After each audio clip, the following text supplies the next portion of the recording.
اعوذ باللہ من الشیطان الرجیم بسم اللہ الرحمن الرحیم۔ تمام ناظرین کی خدمت میں السلام علیکم ورحمۃ اللہ۔ فجر میڈیا کے پلیٹ فارم پر ایک نہایت اہم گفتگو کے ساتھ آپ کی خدمت میں حاضر ہوئے ہیں۔ رسول اللہ صلی اللہ علیہ وآلہ وسلم کے اس دنیا سے رخصت ہو جانے کے بعد ہم دیکھتے ہیں کہ امت مسلمہ میں جو اختلاف وجود میں آیا وہ خلافت کے موضوع کو لے کر تھا۔ ہم دیکھتے ہیں کہ یہ خلافت کا موضوع اس قدر شدید تھا اور اس قدر اہم تھا کہ بعض علماء اہل سنت نے اپنی کتابوں میں لکھا کہ یہ اہم الواجبات تھا، حتیٰ رسول اللہ کے دفن سے بھی زیادہ خلافت ہمارے لیے مہم تھی۔ لہٰذا ہم دیکھتے ہیں کہ صحابہ کا ایک گروہ رسول اللہ کے جسد اطہر کو چھوڑ کر سقیفہ بنی سعدہ میں جمع ہو جاتا ہے، اس لیے تاکہ خلیفہ چنا جا سکے۔ تو اس میں ایک جو بحث خلافت کے حوالے سے کی جاتی ہے اس کو ہم اپنی علم منطق کی اگر جو ٹرمز استعمال ہوتی ہیں اگر اس کو ہم آپ کے سامنے رکھیں تو مطلب نہایت واضح اور روشن ہو جائے گا کہ حضرت ابو بکر کے حوالے سے کہا جاتا ہے کہ حضرت ابو بکر افضل الناس ہیں بعد رسول اللہ، اور خلیفہ کے لیے افضل ہونا لازم ہے، پس حضرت ابو بکر کیا ہیں؟ خلیفہ ہیں۔ اسے ہم علم منطق میں کہتے ہیں صغرا کبرا اور نتیجہ۔ اب جہاں پر ہماری بحث ہے اور جو مورد اتفاق بھی ہے وہ یہ کہ افضل جو ہے وہ کیا ہوگا؟ خلیفہ ہوگا۔ اب یہ کیا ہے، شیعہ اور سنی سب نے اس چیز کے اوپر اتفاق کیا ہے کہ افضل کا خلیفہ ہونا لازم ہے،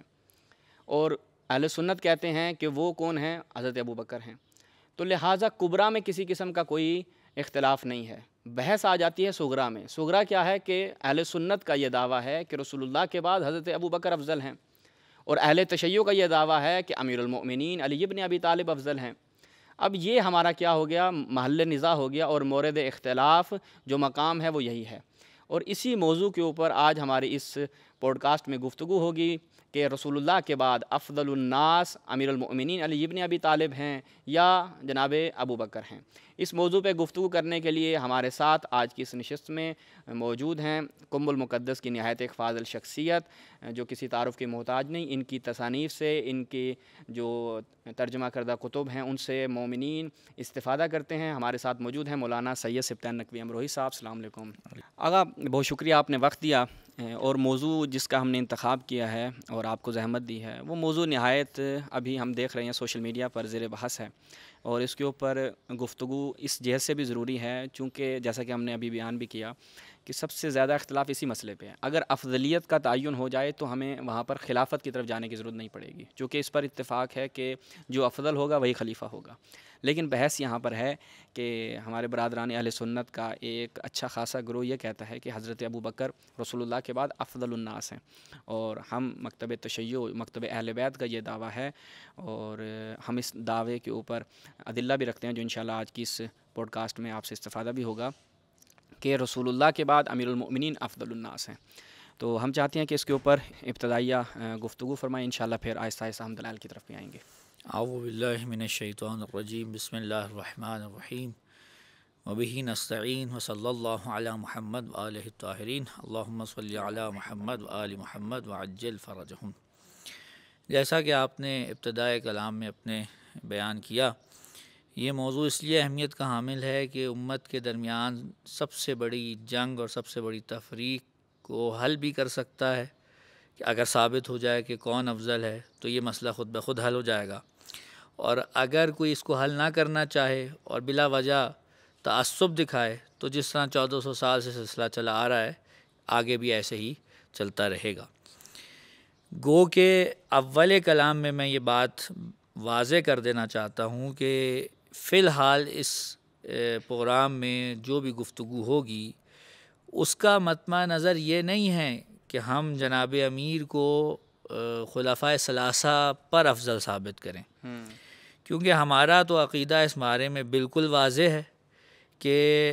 امیر المومنین کو اگر کسی کے ساتھ رکھنا ہے تو وہ انبیاء کی فہرست ہے۔ یہاں پر ہم صرف اس لیے یہ گفتگو کر رہے ہیں کیونکہ ہمارے جو خصم ہیں، جو ہمارے مخالفین ہیں، وہ باب خلافت میں اس بحث سے استدلال کرتے ہیں، تو ہم انہی کے استدلال کو اسباب احتجاج رد کرنے کے لیے یہ گفتگو کر رہے ہیں۔ جیسے اس پہ کہا بھی جاتا ہے کہ مسامحہ در تعبیر، جی کہ ہم یہ جو کہہ رہے ہیں کہ حضرت امیر المؤمنین خلفائے ثلاثہ سے افضل ہیں، یہ مسامحہ در تعبیر کے تحت آئے گا۔ جی، ورنہ ہمارا تو عقیدہ بالکل واضح ہے اور ہم ٹھوک بجا کر اس کا اعلان کرتے ہیں اور سینہ چوڑا کر کے اس کو بیان کرتے ہیں کہ ہم امیر المومنین علی ابن ابی طالب علیہ الصلاۃ والسلام کو رسول اللہ کے بعد تمام خلائق سے افضل جانتے ہیں، بالکل ایسا چاہے اس کے اندر انبیاء شامل ہوں یا چاہے اس کے اندر ملائکہ شامل ہوں۔ تو یہ تو ایک بات تھی جو میں نے شروع میں ہی آپ کے سامنے وضاحت کے طور پہ پیش کر دی۔ دوسری بات یہ کہ اب جب ہم بات کرتے ہیں افضلیت جناب امیر کی، تو جیسا کہ آپ نے کہہ بھی دیا کہ جناب چونکہ خلافت کے لیے شرط افضلیت رکھی گئی ہے تو اب اس کے اوپر بحث کرنا جو ہے وہ ضروری قرار پاتا ہے، وگرنہ جو آگے ہم شرائط بیان کریں گے یہ واضح طور پہ ہم بیان کرتے ہیں کہ ہمارے اعتقاد کے مطابق یہ شرائط جو خلافت یا افضلیت کے لیے بیان ہوئی ہیں وہ ان افراد میں نہیں پائی جاتی تھیں جن کو خلافت کے لیے افراد کی طرف سے یا کچھ خاص شخصیات کی طرف سے منتخب کیا گیا۔ بالکل ایسے ہی۔ تو یہاں پر جو سب سے پہلا سوال جس پہ میں چاہتا ہوں کہ آج گفتگو ہو جائے وہ یہ کہ افضلیت کا معیار اگر دیکھنا ہو، کیونکہ بہت زیادہ اس پہ گفتگو ہو چکی ہے، کچھ پروگرامز بھی سوشل میڈیا پہ ہوئے ہیں، لیکن ہم اس کو چاہتے ہیں کہ دقیق انداز سے گفتگو کریں اور علمی اعتبار سے اس کے اوپر روشنی ڈالی جائے، تاکہ جو ہمارے ناظرین ہیں ان کے لیے یہ واضح ہو جائے کہ یہاں پر جو گفتگو ہو رہی ہے وہ ایک علمی پیرائے میں گفتگو ہو رہی ہے اور وہ اس سے استفادہ کر سکتے ہیں۔ چونکہ جو سوشل میڈیا کے اوپر آپ نے ملاحظہ کیا اس میں ایک طبقہ تو اس انداز سے سوچتا ہے کہ یہ تعصب کی بنا پر گفتگو ہو رہی ہے، تو اگر ہم علمی گفتگو یہاں پر پیش کریں اور قرآن و حدیث سے اور صحیح ادلہ سے پیش کریں تو ممکن ہے بہت سے ایسے برادران اہل سنت کے جن کے لیے حق واضح و روشن آج تک نہ ہو سکا، اور ان کو وہ ایسے مولوی کہ جو جھوٹی اور من گھڑت روایات پڑھ کر انہوں نے ایمبولینس کی بتی کے پیچھے لگا کے رکھا، ان کے لیے کم سے کم واضح و روشن ہو جائے۔ تو افضلیت کا جو معیار ہے کہ اگر ہم دیکھنا چاہیں کہ رسول اللہ کے بعد افضل الناس اگر کوئی ہو سکتا ہے وہ کون ہے اور اس میں کون کون سی خصوصیات ہونا ضروری ہیں۔ اگر ہم معیار کی بات کریں تو قرآن مجید جو ہمیں معیارات دیتا ہے ان میں پہلا معیار تقویٰ ہے، دوسرا معیار جو ہے وہ علم ہے، اور تیسرا معیار جو ہے وہ شجاعت ہے۔ قرآن مجید میں ارشاد ہوتا ہے کہ ان اکرمکم عند اللہ اتقاکم، خدا کے نزدیک سب سے زیادہ مقرب اور باشرف وہ ہے کہ جو تقویٰ میں ان میں سب سے زیادہ ہو۔ پھر ہم دیکھتے ہیں کہ جہاں علم کی بات آتی ہے، اگر آپ مجھے اجازت دیں تو میں قرآن مجید سے آپ کی خدمت میں پیش کروں۔ یہ آیت بہت اہمیت کی حامل ہے، خصوصیت سے آیت اہمیت کی حامل ہے۔ یہ آیت اگر ہم اس کا واقعہ دیکھیں تو جب بنی اسرائیل کے اندر جھگڑا ہوا کہ ہمارا امام کون ہوگا یا ہمارا سردار کون ہوگا، تو ان کے نبی نے خدا کے کہنے پر ایک فیصلہ کیا، اور وہ فیصلہ یہ تھا کہ ان اللہ اصطفاہ علیکم، حضرت طالوت کو خدا نے تمہارے اوپر فوقیت دی ہے، انہیں چنا ہے۔ اب اس چننے کا معیار کیا قرار دیا؟ قرار دیا وَزَادَهُ بَسْطَةً فِي الْعِلْمِ وَالْجِسْمِ، یہ سورہ بقرہ کی آیت نمبر 247 ہے۔ یعنی اللہ نے جو انہیں تم پر فوقیت دی وہ اس وجہ سے دی کہ ان کے پاس ایک تو علم ہے اور دوسرا وہ بدنی لحاظ سے تم پر فوقیت رکھتے ہیں، یعنی شجاعت رکھتے ہیں، شجاع انسان ہے۔ یہ دو معیار ہمیں قرآن نے دیے کہ جب نبی کسی کو امت کے لیے بطور امام چن رہا ہے تو اس میں یہ دو معیار دیکھے۔ تو اب ان آیتوں کو اگر ہم دوبارہ سے میں ان کا خلاصہ کر دوں تو پھر وہی بات آتی ہے تقویٰ، علم، شجاعت۔ علم کے حوالے سے ایک اور آیت بھی جو ہے وہ نہایت اہمیت کی حامل ہے۔ اگر ہم سورہ مجادلہ کی اس آیت کو دیکھیں، آیت نمبر 11 کہ یرفع اللہ الذین آمنوا منکم والذین اوتوا العلم درجات، جی، کہ اب اللہ کس کے مرتبے کو اوپر لے کر جاتا ہے کہ جن کو علم عطا کیا ہے۔ تو اب یہاں پر بھی بالکل جیسا کہ آپ نے بیان کیا کہ خداوند متعال نے انتخاب جو کیا، جو خدا کا انتخاب ہوگا وہ علم کے اعتبار سے باقیوں کی نسبت بالا ہوگا۔ خود قرآن مجید بھی یہ کہہ رہا ہے کہ جو اہل علم ہیں وہی خدا سے زیادہ خشیت رکھتے ہیں، وہی زیادہ تقویٰ والے ہیں۔ بالکل ایسا ہی ہے۔ تو اب اگر ہم ان آیات کے ذیل میں تلاش کرنا شروع کریں کہ بعد رسول سب سے زیادہ متقی کون ہے، تو ہم دیکھتے ہیں کہ خود پیغمبر گرامی اسلام کی زبان سے امیر المومنین علی ابن ابی طالب علیہ الصلوۃ والسلام کو جس لقب سے نوازا گیا ہے وہ امام المتقین کا لقب ہے. اور یہ روایت جو ہے یہ ابو نعیم نے فضائل صحابہ میں نقل کی ہے اور سند بھی اس کی حسن درجے کی ہے. لہٰذا کوئی یہ نہ کہے کہ جناب ہم ایسی روایات سے یہاں استفادہ کر رہے ہیں کہ جن کی اسناد میں جو ہے وہ اشکال ہو. تو اب یہاں سے یہ بات ثابت ہوتی ہے کہ جب خود امام الانبیاء اور میں یوں کہوں کہ افضل الخلائق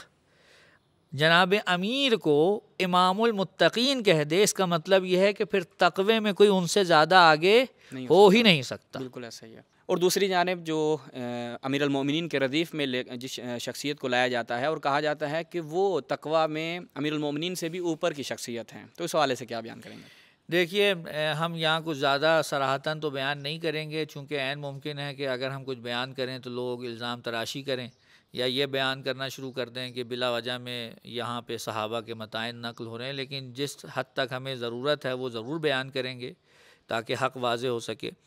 اگر ہم شخصیت کو دیکھیں خلیفہ اول کی تو ہمیں معلوم ہوتا ہے کہ وہاں پر تقوی کا کم از کم میں یہ کہوں گا کہ ہمیں وہ معیار تو قطعاً دکھائی نہیں دے سکتا جو جناب امیر کے یہاں ہے. بالکل ایسا ہی ہے. ہم دیکھتے ہیں کہ جب ان کا آخری وقت آیا تو وہ کیا کہتے ہیں؟ وہ کہتے ہیں کہ کاش میں یہ 3 کام نہ کرتا. اب وہ 3 کام ایسے ہیں کہ جو انہوں نے انجام دیے، جن میں سے خود ایک حضرت زہرا سلام اللہ علیہ کے گھر کے اوپر حملہ کرنا اور ان کے گھر کا اکتشاف جو روایات میں جن الفاظ کے ساتھ آیا، تو وہ کہہ رہے ہیں کہ کاش میں یہ حرکت نہ کرتا. تو اس سے کیا معلوم ہوتا ہے؟ اگر واقعاً تقوی ہوتا تو بعد میں انہیں اس چیز کا احساس نہ ہو رہا ہوتا، وہ یہ عمل کرنے سے پہلے سوچتے، کیونکہ عاقل جو ہے وہ عمل کرنے سے پہلے سوچتا ہے، اور جو دوسرا ہوتا ہے جو عقل سے کام نہیں لیتا یا جلد بازی سے کام لیتا ہے وہ پھر عمل کرنے کے بعد سوچتا ہے. بالکل ایسا ہی. تو ہم نے یہ دیکھا کہ وہ اس معاملے پہ بہت افسوس کر رہے ہیں، اور یہ بھی ہم بیان کر دیں کہ یہ روایت صحیح السند ہے. کوئی یہ بھی نہ کہے کہ ہم نے یہ بھی اپنی طرف سے بیان کر دی ہے. اہل سنت کی کتب میں یہ روایت جو ہے وہ صحیح اسناد کے ساتھ موجود ہے. بالکل ایسا ہی ہے. احادیث المختارہ میں ضیاء المقدسی نے اس روایت کی سند کو بھی حسن کہا ہے. اور جیسا کہ آپ نے بیان کیا کہ حضرت ابو بکر کا یہ پشیمان ہونا اور یہ اعتراف کرنا، نادم ہونا، ہاں، کہ میں نے جو کام کیا حضرت زہرا کے گھر کو جو سبوتاج کیا، مجھے اس کے اوپر پشیمانی ہے. اور دوسری اس کے ساتھ ہم ایک زبردست روایت ہے، وہ تو میرے خیال میں شاید گفتگو کو مزید آگے بڑھانے کے لیے ایک معنی ہے کہ اس پہ آگے گفتگو مزید کرنی ہی نہیں چاہیے. وہ روایت بڑی ایک دلچسپی ہے، اور جس شخصیت نے اس روایت کو نقل کیا اور وہ بیان کر رہی ہیں وہ جناب ابو حنیفہ ہیں. احناف کے جو امام ہیں وہ بیان کر رہے ہیں کہ ایمان و ابی بکر و ایمان و ابلیس واحد. یہ السنہ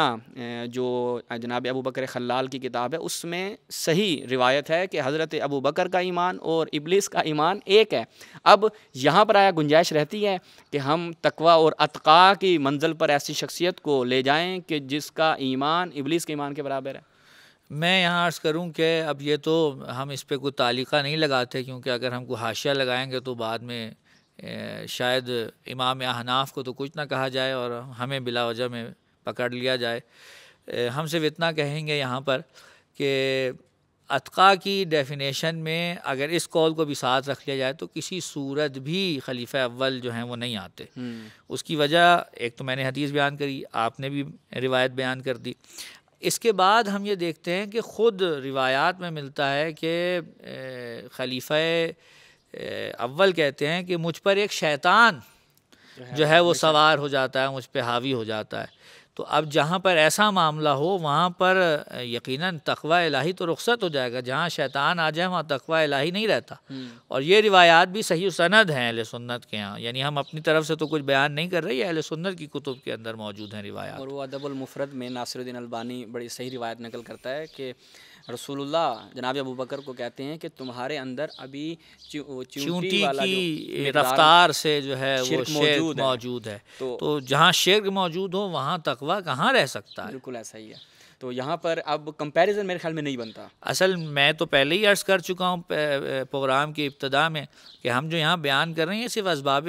احتجاج ہے، وگرنہ امیر المومنین کی ذات کو اگر ہم کسی اور کی ذات کے ساتھ رکھیں تو میرے حساب سے تو ہم امیر المومنین کے ساتھ کسی نہ کسی حد تک زیادتی کر رہے ہیں. بالکل ایسا ہی ہے. اور جو یہ بات کی اس کو اگر ہم رکھیں کہ آپ ایک کل ایمان جس کو رسول اللہ نے قرار دیا اس کے مقابلے ایک ایسی شخصیت کو لے کر آ رہے ہیں کہ جس کا ایمان ابلیس کے ایمان کے برابر ہے. جی ہاں. یہ واقعاً ایک زیادتی ہے کہ کل ایمان کے برابر ایک ایسی شخصیت کو رکھا جائے اور کمپیریزن کیا جائے. اور برادران اہل سنت کو یہاں پر اگر سوچنا بھی اس حوالے سے بھی چاہیے کہ دیکھیں کہ آپ رسول اللہ کو جواب دیں جن کے متعلق رسول اللہ نے فرمایا، صحیح مسلم کی اگر آپ ان کی روایت کو لیں کہ اذکرکم، میں تمہیں تذکر دیتا ہوں اہل البیت کے حوالے سے. تو جن کی حوالے سے جن کے متعلق رسول اللہ نے تذکر دیا اور جن کے ساتھ تمسک کرنے کا حکم دیا، آپ ان کو کن کے برابر لے کر جا رہے ہیں؟ اور یہ ظلم ہے.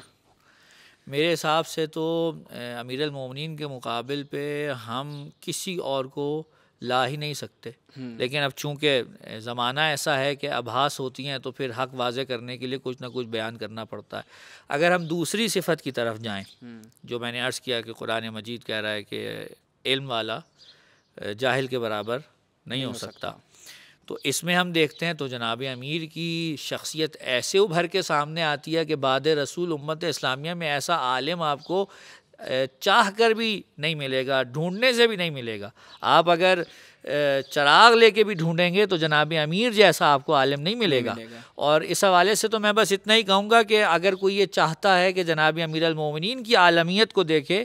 تو یہاں بس اسی بات پہ فیصلہ کر لینا چاہیے کہ ہمیں دیگر افراد دکھتے ہیں جو جناب امیر کے در پر آ کر سوال کرتے دکھائی دیتے ہیں،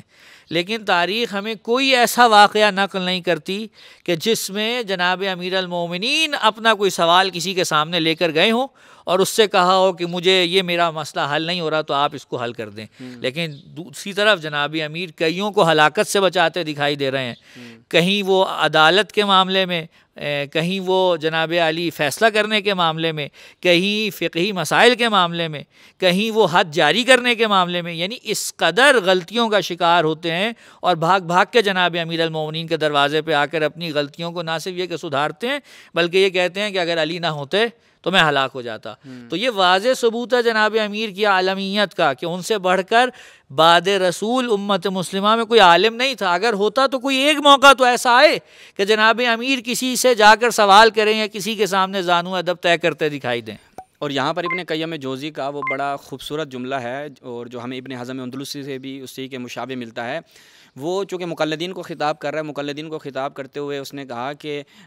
جن لوگوں کی آپ تقلید کرتے ہیں آیا ان کے حوالے سے آپ یہ دعویٰ رکھتے ہیں کہ ان سے کوئی حکم رسول اللہ، حکم خدا مخفی رہ گیا ہو؟ اگر آپ کہتے ہیں مخفی نہیں رہا تو گویا کہ آپ ان اپنے ائمہ کو صحابہ سے افضل قرار دے رہے ہیں. کیوں؟ پھر آگے وہ خود بیان کرتا ہے چونکہ حضرت عمر کے حوالے سے یہ چیز تاریخی طور پر روایات میں مسلم ہے کہ ان کو تیمم کا مسئلہ معلوم نہیں تھا. یہ فقط وہ ایک نمونہ بیان کر رہا ہے. پھر حضرت ابوبکر کی جانب آتا ہے اور کہتا ہے کہ کلالہ کا مسئلہ ان کو معلوم نہیں تھا.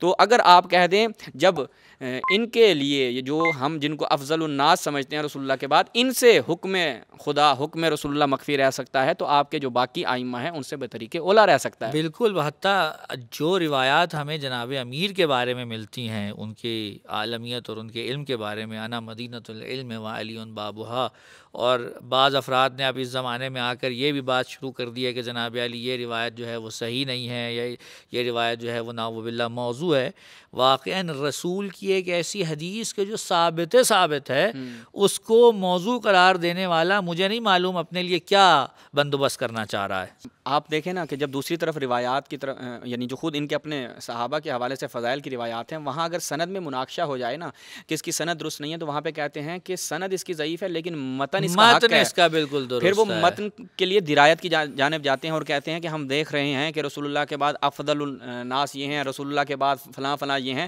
لیکن درایتاً اگر امیر المومنین کی زندگی کی طرف جایا جائے تو ہمیں ایک مقام ایسا نظر نہیں آئے گا. اگر آپ درایت کو اتنا ہی مقدم سمجھتے ہیں کہ ایک مقام آپ ہمیں نہیں دکھا سکتے کہ جہاں پر امیر المومنین نے کسی سوال کی وجہ سے کہ ابھی آپ نے بھی بیان فرمایا. بلکہ اب دوسری طرف ہم جائیں تو ہمیں جو معاملہ ہے وہ بالکل ہی برعکس دکھائی دیتا ہے. مثلاً خود خلیفہ اول جب خلیفہ بنتے ہیں اور عوام بیعت کر لیتی ہے اور وہ آ کر ممبر پہ پہلا خطبہ ہی دیتے ہیں تو وہ کیا کہتے ہیں کہ اے لوگوں میں تم سے بہتر نہیں ہوں، تو اگر تو میں سیدھی راہ پہ چلوں تو میرے ساتھ چلتے رہنا، اور اگر میں نہ چلوں تو مجھے آ کے بتا دینا۔ تو اس کا کیا مطلب ہے؟ اس کا مطلب یہ ہے کہ وہ خود اعتراف کر رہے ہیں کہ میں ہر چیز کو نہیں جانتا ہوں۔ بالکل ایسا ہی ہے۔ تو جب وہ اعتراف کر رہے ہیں کہ میں ہر چیز کو نہیں جانتا ہوں تو پھر عقل کیا کہتی ہے؟ ایسے کے پیچھے چلا جائے یا اس کے پیچھے چلا جائے جو دعویٰ کرتا ہے ممبر پہ آ کے کہ سلونی سلونی قبل ان تفقدونی، مجھ سے پوچھ لو اس سے پہلے کہ تم مجھے کھودو۔ اور یہ صحیح سند سے روایت ثابت ہے، ابن عبد البر نے اس کو اپنی کتاب میں نقل کیا ہے، اور جناب امیر کا یہ دعویٰ اس قدر اہمیت کا حامل ہے کہ تاریخ نے آج تک کسی سے یہ دعویٰ صحیح ثابت کر کے نقل نہیں کیا، اور اگر کسی نے بلا وجہ میں یہ نقل کر بھی دیا ہے تو اس کے لیے وبال تو اس کے لیے وبال جان بن گیا۔ بالکل ایسا ہی ہے کہ اب اگر ہم اہل تشیع کی روایات کی جانب آئیں، خود مکتب اہل بیت کی روایات بلکہ کی اگر جانب مجھے آپ اجازت دیں تو میں یہاں ایک چیز کا اضافہ کرتا چلوں۔ دیکھیے، کوئی شخص کوئی بھی دعویٰ کر دے نا تو عین ممکن ہے کہ آپ اسے بر وقت اسی وقت باطل قرار نہ دے سکیں۔ مثلا میں یہ دعویٰ کر دوں کہ میں راتوں کو جناب علی شب زندہ داری کرتا ہوں اور عبادتیں کرتا ہوں، گو کہ ایسا نہیں ہے، تو جو میرے ساتھ اٹھنے بیٹھنے والے نہیں ہیں یا جو میرے اہل خانہ نہیں ہیں ان کے علاوہ فوراً سے آ کے کوئی رد نہیں کر سکتا، کیونکہ وہ راتوں کو میرے ساتھ نہیں ہوتا۔ اسی طریقے سے اگر آپ دیکھیں، میں دعویٰ کر دوں کہ بھائی میں تو ہمیشہ روزوں سے ہوتا ہوں، تو جو شخص پہلی دفعہ مجھ سے آ کے ملا اور میرے اس دعوے کو سنے گا تو وہ فوراً میرے دعوے کو رد نہیں کر سکتا، کیونکہ اس نے نہیں دیکھا مجھے میری ساری پچھلی زندگی میں۔ لیکن اگر کوئی شخص آ کے دعویٰ کر دے کہ میں بہت بڑا عالم ہوں، جو تمہارے دل میں سوال ہے مجھ سے پوچھو میں جواب دوں گا، تو یہ وہ دعویٰ ہے کہ کوئی بھی اسے اسی وقت باطل کر سکتا ہے۔ کوئی مشکل سا سوال کرے اور اگر وہ جواب نہ دے سکے گا تو دعویٰ جو ہے وہ باطل قرار پائے گا۔ جناب امیر نے متعدد مقامات پر، بعض روایات کے مطابق 70 سے زیادہ مقامات پہ دعویٰ سلونی کیا ہے، لیکن کوئی ایسا پیدا نہ ہو سکا کہ علی سے کوئی ایسا سوال کرے جس کے بارے میں علی کہیں کہ مجھے معلوم نہیں ہے یا میں علم نہیں رکھتا ہوں۔ تو ایسی شخصیت ہے ایک طرف، اور دوسری طرف وہ شخصیت ہے جو اپنے عوام سے آ کر کہتی ہے کہ جناب اگر میں غلط ہوں تو مجھے سکھائیے گا، مجھے بتائیے گا۔ تو اب عقل کیا کہتی ہے کہ ہم ایسی شخصیت کے پیچھے چلیں کہ جو یہ کہتا ہے کہ مجھ سے پوچھو، یا ایسی شخصیت کے پیچھے چلیں کہ جو عوام سے کہتی ہے کہ بھائی اگر میں غلط ہوں تو تم نے مجھے بتانا ہے۔ اگر ہم اسی کے ساتھ الکافی کی اس روایت کو رکھیں تو نہایت واضح ہو جاتا ہے، مطلب کہ ایک مقام پر خلیفہ اول کے پاس جو ہے وہ ایک شخص کو لایا جاتا ہے کہ جو شراب پی لیتا ہے، تو جناب خلیفہ اول پوچھتے ہیں کہ بھائی تم نے شراب کیوں پی ہے، تم نہیں جانتے تھے کہ شراب حرام ہے؟ اس نے کہا کہ میرے ساتھ جو لوگ رہتے تھے، میرے جو ہمسائے تھے وہ ایسے تھے کہ وہ شراب پیتے تھے اور مجھے نہیں معلوم تھا کہ بھائی شراب پینا حرام ہے، چونکہ میں نے دیکھا کہ جب یہ لوگ پی رہے ہیں تو گویا کہ شراب حلال ہے۔ تو اب وہ اس پہ حد جاری کرنا چاہتے تھے اور معلوم نہیں تھا ان کو کہ اب اس کا فیصلہ کیا ہوگا۔ تو کہا گیا کہ ابو الحسن جو ہے وہ موجود ہیں، اور یہ تاریخ نے جیسا کہ آپ نے بھی بیان کیا کہ خدا کی پناہ ایسے معضلہ سے، ایسی مشکلات سے کہ جس میں مجھے نکالنے والا علی نہ ہو۔ تو یہاں پر بھی بالکل وہ جملہ جو ہے دوسرے خلیفہ کی زبان سے جاری ہوا، اور جناب سلمان فارسی وہاں پہ موجود تھے اور کہا کہ چلتے ہیں علی کے در پہ۔ علی کے در پہ پہنچی، اور یہ الکافی کی روضۃ الکافی کی روایت ہے۔ حضرت سلیمان نے آ کر مکمل وہ واقعہ بیان کیا تو امیر المومنین نے ارشاد فرمایا کہ آپ ایسا کریں، شخص کو بھیجیں اس کے محلے کی جانب اور وہاں سے پتہ کروائیں کہ آیا اس کے لیے کسی نے حرمت خمر کی آیت تلاوت کی کہ شراب حرام ہو چکی ہے اور اس کو تنبیہ کی ہو۔ اگر پتہ چل جاتا ہے کہ اس تک یہ پیغام پہنچ چکا تھا، اس تک یہ مسئلہ پہنچ چکا تھا، اس کے باوجود بھی یہ پیتا رہا تو اس پہ حد جاری کی جائے۔ اگر ثابت نہیں ہوتا تو پھر اس کو معاف کر دیا جائے گا، کیونکہ اسے معلوم نہیں تھا۔ تو بالکل ایسا ہی کیا جاتا ہے، جناب خلیفہ اول بھیجتے ہیں، پتہ چلتا ہے کہ اس شخص کے لیے کسی نے بھی حرمت خمر کا بیان جو ہے وہ واضح نہیں کیا۔ تو جب واپس آتے ہیں تو حضرت سلمان فارسی ایک جملہ امیر المومنین سے فرماتے ہیں۔ حضرت سلمان فارسی فرماتے ہیں کہ یا علی، آپ ان افراد کو اس مسند رسول کا حقدار نہیں سمجھتے، آپ ان کو غاصب سمجھتے ہیں کہ انہوں نے مسند رسول کے جو آپ کا مقام تھا اور اس مسند پہ اس شخص کو آنا چاہیے تھا کہ جو کمالات میں، جو فضائل میں، جو اوصاف میں رسول اللہ کے مشابہ ہو، ان کا وارث ہو، علم میں بھی ان کا وارث ہو، شجاعت میں بھی ان کا وارث ہو، اس کو آنا چاہیے تھا۔ تو یہ لوگ تو آپ کے حق کو غصب کر کے بیٹھے ہیں، تو آپ ان کی رہنمائی کیوں کر رہے ہیں؟ آپ ان کو مشورے کیوں دے رہے ہیں؟ آج لوگ سوال کرتے ہیں کہ امیر المومنین مشورے کیوں دیتے تھے؟ تو امیر المومنین نے ایک قرآن کی آیت سے ان کو جواب دیا، سورہ یونس کی آیت نمبر 35 کی طرف اگر ہم چلیں، اَفَمَن يَهْدِ إِلَى الْحَقِّ أَحَقُّ أَن يُتَّبَعَ،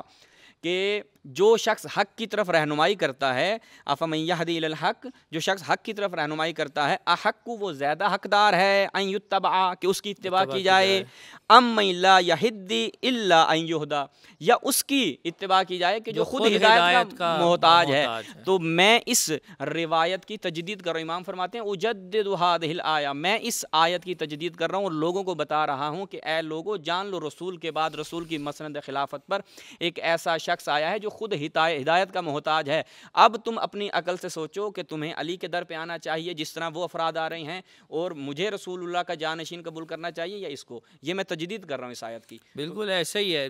ذرا بھی انسان اگر عقل رکھتا ہو تو اس کے لیے بات بالکل واضح ہو جاتی ہے کہ جب بڑے بڑے علی کے در پہ جا رہے ہیں تو پھر آپ علی کو چھوڑ کے کسی اور کے در پہ جا کے اسے بڑا بنانے کی کیوں کوشش کر رہے ہیں؟ پریکٹیکلی طور پہ آگا ہم دیکھتے ہیں کہ آپ کیا کریں، یعنی ایک کسی بھی فیلڈ میں مجھے معلوم ہے کہ یہ بچہ مریض ہے اور چند افراد ہیں، چند ڈاکٹرز ہیں، ان میں عقل میری یہ کہے گی کہ میں اس کے پاس جاؤں جو سب سے زیادہ ماہر ہے، جو سب سے زیادہ اسپیشلسٹ ہے، عقل میری یہ کہتی ہے۔ تو میں دین کے معاملے میں اس شخصیت کی جانب نہیں جا رہا کہ جو سب سے زیادہ ماہر ہے، جو سب سے زیادہ علم رکھنے والی ہے۔ تو یہ واقعاً جیسا کہ آپ نے بیان فرمایا، جناب امیر کا یہ کہنا کہ مجھ سے قرآن کی آیات کے بارے میں پوچھو، میں تمہیں بتاؤں گا کہ کون سی میدان میں اتری ہے، کون سی گھر میں اتری ہے، کون سی سفر میں اتری ہے، کس کے بارے میں اتری ہے، کس کے حق میں اتری ہے، کس کے ذم میں اتری ہے، یعنی ایسا عالم قرآن، ایسا عالم اسلام، اس کو چھوڑ کر ہم اگر کسی ایسے کے پیچھے چل پڑیں کہ جن سے قرآن مجید کی ہر آیت کی تفسیر تو بہت دور کی بات ہے، کئی ایسے آیات کے مسائل ہیں، فقہی مسائل ہیں، جو ان سے پوچھے جاتے ہیں تو وہ کہتے ہیں جی کہ ہمیں تو اس کے بارے میں کوئی خبر نہیں ہے۔ سورہ بقرہ کے حوالے سے اہل سنت نے لکھا کہ دوسرے خلیفہ کو 12 سال لگ گئے سورہ بقرہ یاد کرنے میں۔ تو جب ایک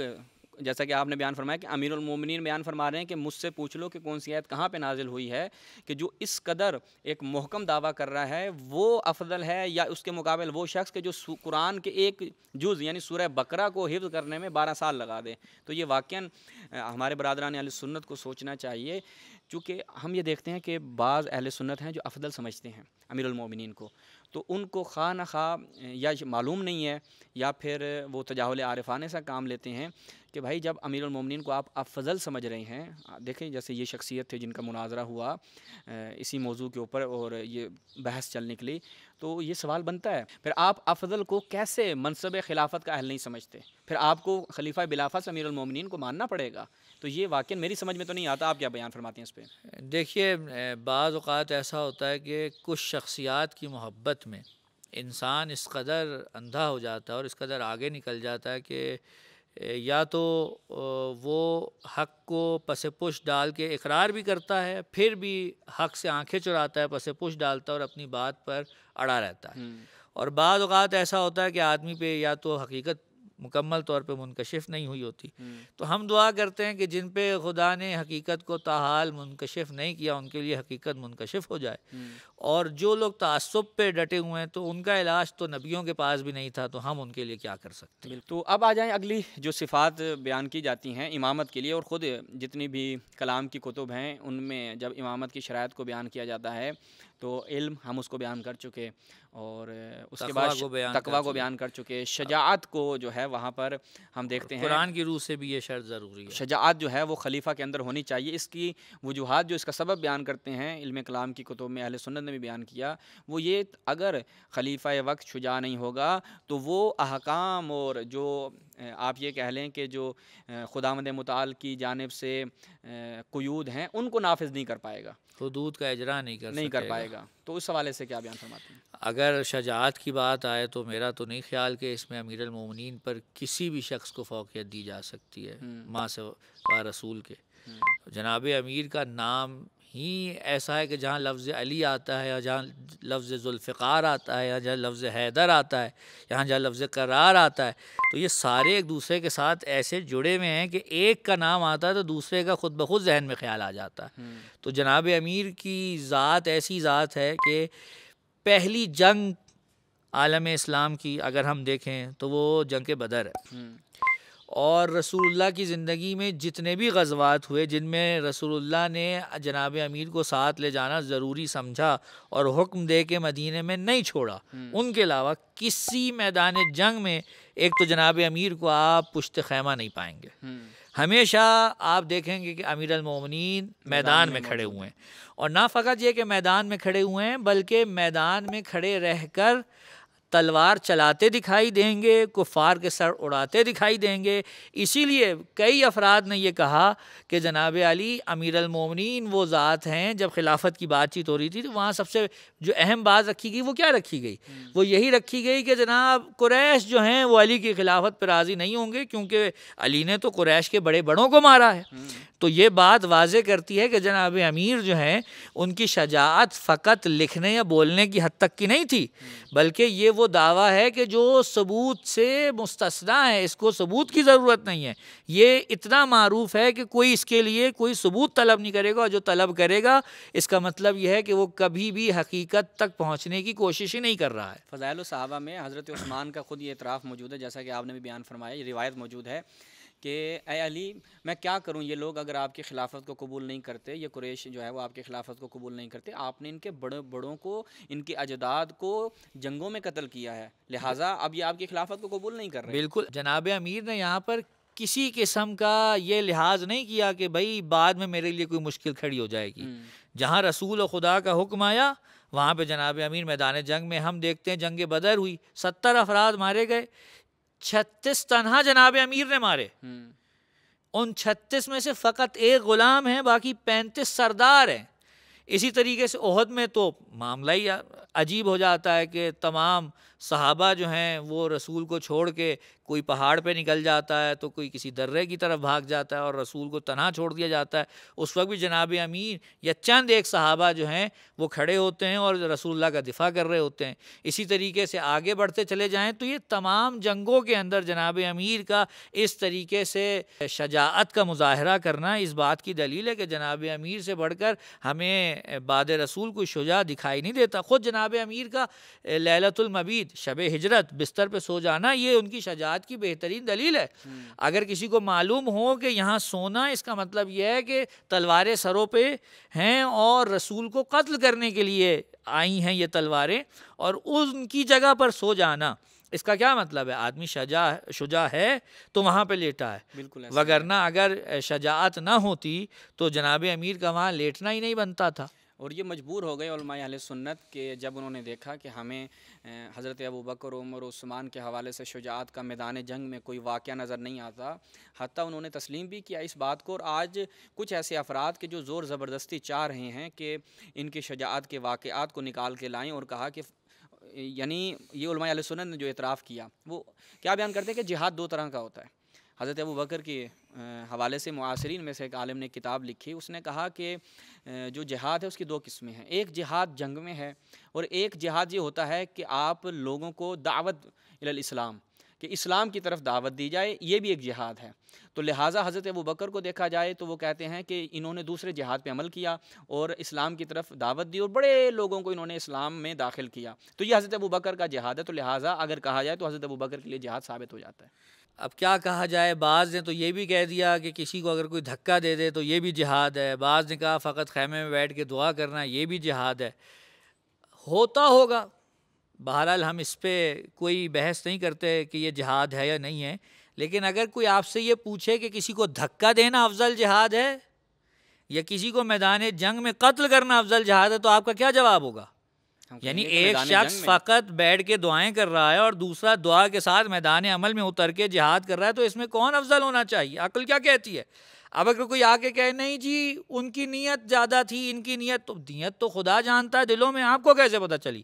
یا تو رسول اللہ نے اگر بیان کر دی ہے کہ فلاں شخص کی نیت فلاں کی نیت پہ فوقیت رکھتی ہے تو پھر تو آپ کی بات ہم قبول کریں، جب رسول نے بھی نیت کا بیان نہیں کیا، خدا نے بھی کہیں نیت کا بیان نہیں کیا، تو آپ کو کسی کے دل میں اتر کے کیسے پتہ چلی نیت؟ ہم پر تو یہ لازم آئے گا کہ ظاہر میں جو عمل ہوا اس کو دیکھیں. تو ظاہر میں دعا کرنے سے ہزارہ درجے بہتر ہے کسی کا میدان میں اتر کے دعا کرتے ہوئے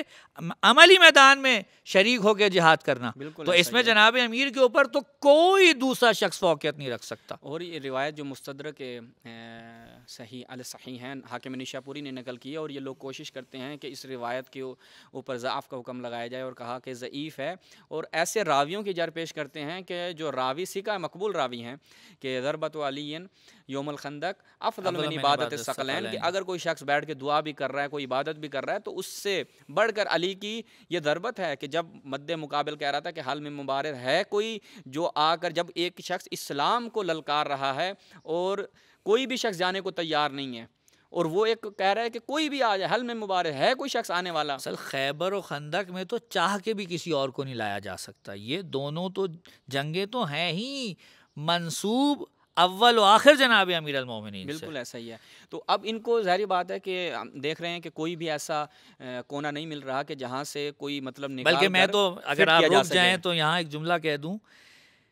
جنگ خیبر کس کے مقابل ہوئی تھی؟ یہودیوں کے مقابل. آج بھی جو اسرائیل میں بیٹھے یہودی ہیں وہ کبھی یہ نہیں کہتے کہ فلاں وقت جو تھا وہ آخر تھا یا فلاں، وہ ہمیشہ خیبر کی چوٹ کو یاد کرتے ہیں، اور جب خیبر کی چوٹ کو یاد کرتے ہیں تو ان کو جناب امیر یاد آتے ہیں، وہ کبھی کسی دوسرے کا تذکرہ نہیں کرتے. بالکل ایسا ہی. کیوں؟ کیونکہ انہیں معلوم ہے کوئی دوسرا تھا ہی نہیں. عین ممکن ہے کہ یہاں کوئی آ کر یہ بھی کہہ دے کہ جناب آپ یہ کیوں اتنا اس پہ زور دے رہے ہیں کہ کسی دوسرے کے ہاتھ سے کوئی قتل ہوا ہوا دکھائیے. تو اگر یہی بات ہے تو رسول اللہ کے ہاتھ کا بھی کوئی قتل ہوا نہیں دکھا سکتے آپ. تو ہم یہاں پہ ان کی خدمت میں عرض کریں گے کہ رسول اللہ کی ذات پہ تو کسی کو کوئی شک ہی نہیں ہے. یعنی یہ گفتگو تو وہاں شروع ہوگی نا کہ جہاں پر کوئی سلبی پہلو موجود ہو. بالکل ایسا. آپ کوئی ایک جنگ دکھائیے ایسی کہ جس میں نعوذ باللہ من ذالک رسول اللہ نے فرار اختیار کیا ہو. نہیں ہے. لیکن دوسری جانب جن کی شجاعت آپ ثابت کرنا چاہ رہے ہیں، دعویٰ ہے لیکن اس دعوے کو ثابت کرنے کے لیے کوئی دلیل نہیں ہے، بلکہ اس کے برعکس ہمیں دکھائی دیتا ہے کہ میدان جنگ کو صاف چھوڑ کر کبھی کوئی پہاڑوں پہ دکھائی دے رہا ہے، کبھی کوئی گھروں میں دکھائی دے رہا ہے، کبھی کوئی 3 دن کے بعد لوٹ کے واپس آ رہا ہے. تو رسول اللہ کے بارے میں تو یہ سوال بنتا ہی نہیں ہے، کیونکہ پورے عالم اسلام میں کسی کو بھی نہ رسول اللہ کے شجاع ہونے پر اختلاف ہے اور نہ کوئی یہ کہتا کہ نعوذ باللہ رسول اللہ نے میدان جنگ چھوڑا. پھر یہاں پر آپ کو اس اپنے مبنی سے اور اپنے اس معیار سے ہاتھ اٹھانا پڑے گا. اگر آپ رسول اللہ کے اوپر اس طریقے کا سوال کریں گے کہ آپ کہتے ہیں کہ رسول اللہ افضل الناس تھے من الاول الی آخر، یعنی اول سے لے کر آخر تک تمام انبیاء سے افضل تھے، تمام جتنے بھی بشر تھے ان سب سے افضل تھے، اور افضلیت کا عام معیار آپ نے کیا بنایا؟ شجاعت. اور دوسری طرف آپ آ کر اعتراض رسول اللہ پہ یہ کر رہے ہیں کہ ان کے ہاتھوں پہ ہمیں دکھائیں. بھائی وہاں پر آپ ان کو افضل مان چکے ہیں، جب افضل مان چکے ہیں تو اس کی شجاعت بھی مسلم ہے، شجاعت بھی مسلم ہے، تو لہٰذا ان کے حوالے سے یہ بات نہیں کرنی چاہیے. اور جو نقطہ میں یہاں پہ بیان کرنا چاہ رہا تھا وہ یہ تھا کہ آپ جب لے کر آتے ہیں وہ کہتے ہیں حضرت ابوبکر نے بھی جہاد کیا، جیسے ابن تیمیہ نے کہہ دیا کہ وہ بیٹھ کے پیچھے دعائیں کرتے تھے اور انہیں کی دعاؤں کا ثمر تھا کہ رسول اللہ جنگوں میں فتح یاب ہوتے تھے. تو ہم کہتے ہیں کہ آپ پھر رسول اللہ کے بعد آ جائیں. آپ کہتے ہیں کہ صفات جو ہم نے ایک خلیفہ کے اندر دیکھنی ہے کہ وہ شجاع ہوگا، وہ عادل ہوگا، وہ آپ کی خدمت میں عالم ہوگا. تو ہم کہتے ہیں کہ متقی، باقی صحابہ بھی متقی تھے، بہت سے صحابہ عالم بھی تھے، بہت سے صحابہ شجاع بھی تھے. لیکن پھر آپ کہتے ہیں ہاں یہاں پر ایک مسئلہ اور آ جائے گا. جب یہ صفات تمام میں پائی جا رہی ہیں تو ہم دیکھیں گے بدرجہ عتم کس میں پائی جا رہی ہیں. پھر دیکھا جائے گا کہ عالم تو صحابہ تھے لیکن ان میں عالم کون تھا. اگر ہم دیکھے جائیں گے تو زاہد سب تھے لیکن ان میں ازہد کون تھا. اگر ہم دیکھیں گے کہ عادل سب تھے لیکن عادل کون تھا. اسی طرح ہم یہاں پر بھی دیکھیں گے کہ بھائی ٹھیک ہے اگر آپ جناب ابوبکر کے لیے مصر ہیں کہ ان کا جہاد ثابت کریں اور ان کا دعا کرنا جہاد بنا دیں، ان کا جناب پیچھے بیٹھ کے رسول اللہ کو مشورہ دینا، جبکہ بخاری مسلم کی روایت ہے کہ رسول اللہ نے ان کے مشورے نہیں مانے تھے، ان سے اعراض کر لیا تھا. اگرچہ ہم آپ من باب تنزل مان لیتے ہیں، پھر یہاں پر جب ٹکراؤ ہو جائے گا کہ جہاد کون سا افضل ہے تو جناب امیر المومنین میدان جنگ کا جہاد دیکھا جائے گا کہ جو دشمنوں کے مقابل آنکھوں میں آنکھیں ڈال کر ان کی للکار کا جو جواب دے رہا ہے وہ امیر المومنین کی ذات ہے. تو لہٰذا یہاں پر اگر آپ جہاد کو لے بھی آئیں تو ہم آپ کا جہاد اتنا مانیں گے کہ امیر المومنین کے مقابل ان کے اس جہاد کی کوئی حیثیت کوئی نہیں حیثیت ہوگی۔ نہیں۔ امیر المومنین کے مقابل ویسے بھی کسی کے جہاد کیا، کسی کے علم کیا، کسی کے تقوی، کسی کی کوئی حیثیت نہیں ہے۔ یہ ہمارا واضح ایک عقیدہ ہے اور الحمدللہ ہمارے پاس اس کے اوپر بہت سے دلائل موجود ہیں۔ بہت شکریہ آغا، نہایت دلچسپ گفتگو رہی، نہایت علمی گفتگو جو ہے وہ ہمارے ناظرین کے لیے رہی۔ انشاءاللہ ناظرین ہمارے مستفید ہوں گے۔ اسی کے ساتھ آج کی ہماری جو یہ قسط ہے افضلیت امیر المومنین کے حوالے سے اس کا اختتام ہوتا ہے۔ ناظرین، افضلیت امیر المومنین علی بن ابی طالب صلوات اللہ علیہ کی مناسبت سے جو چند اقساط آپ ملاحظہ فرما رہے ہیں، اس میں جو موضوعات زیر بحث رہیں گے، اس میں جو افضلیت کا معیار ہے قرآن و حدیث سے، اس کو ہم انشاءاللہ زیر بحث لائیں گے، جس میں جو اوصاف بیان کیے جاتے ہیں کہ کون سے اوصاف اگر کسی شخص میں پائے جائیں تو وہ شخص افضل قرار پائے گا، تو ہم دیکھتے ہیں کہ اس میں ایک صفت علم ہے، ایک صفت اس میں شجاعت ہے، ایک صفت اس میں عدالت ہے، ایک صفت اس میں شجاعت ہے۔ تو انشاءاللہ ان اوصاف کے حوالے سے اس سیریز میں آپ ملاحظہ فرمائیں گے، قرآن و سنت سے صحیح ادلہ آپ کے سامنے پیش کی جائیں گی، اور اس کے علاوہ اہل سنت کتب سے جو دلائل پیش کیے جاتے ہیں انشاءاللہ اس کا رد بھی کریں گے کہ وہ ادلہ کہ جو امیر المومنین کے مقابل افراد کو لا کر ان کی افضلیت کو ثابت کیا جاتا ہے، آیا ان ادلہ کے اندر اتنی طاقت اور توانائی ہے کہ وہ امیر المومنین کے فضائل کے مقابل ٹک سکیں؟ انشاءاللہ اس کے اوپر بھی گفتگو ہوگی۔ ہماری فجر میڈیا کی پوری ٹیم کو اور آغا سبطین کو اور ہمیں اجازت دیجیے، اور اپنی دعاؤں میں خصوصی طور پہ یاد رکھیے گا۔ والسلام علیکم ورحمۃ اللہ۔